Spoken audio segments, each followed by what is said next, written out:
ഭയങ്കര രസകരമായ ഒരു സിറ്റുവേഷൻ ആണ്. വാണിയുടെ ഇവര് ഗ്യാങ് എന്ന് പറയുന്ന സിനിമയുടെ ലൊക്കേഷനില് വാണി അഭിനയിച്ചുകൊണ്ടിരിക്കുന്ന സമയത്താണ് ഇവരുടെ പ്രണയം തുടങ്ങുന്നത്.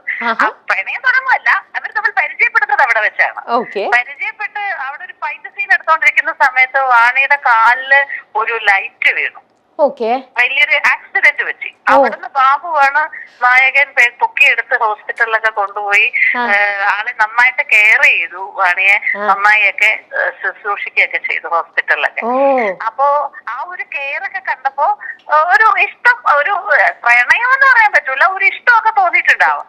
ആ സമയത്ത് എന്നോട് പറഞ്ഞിരുന്നു റാണി, ഈ ബാബുരാജിനെ അറിയാമോ എന്നോട് ചോദിച്ചു. പിന്നെ എന്റെ ഫ്രണ്ടാ ബാബു, വാണിയേക്കാളും മുമ്പേ ബാബുന്റെ ഫ്രണ്ടാ. അപ്പൊ ഞാൻ പറയാം ബാബുനെ അറിയാം. എന്താന്ന് വെച്ചപ്പോ ഞാൻ ബാബുരാജാണ് അവരാണ് എന്നെ ഇവിടെ ഹോസ്പിറ്റലിലൊക്കെ കൊണ്ടുപോയി നല്ല കെയറിങ് ഒക്കെ ആയിരുന്നു എന്ന് പറഞ്ഞു. പിന്നെ അങ്ങനെയാണ് ഇവരുടെ ബന്ധത്തിന്റെ ഒരു തുടക്കം. അതല്ലേ സത്യം, അതാണ് സത്യം. ഓക്കെ.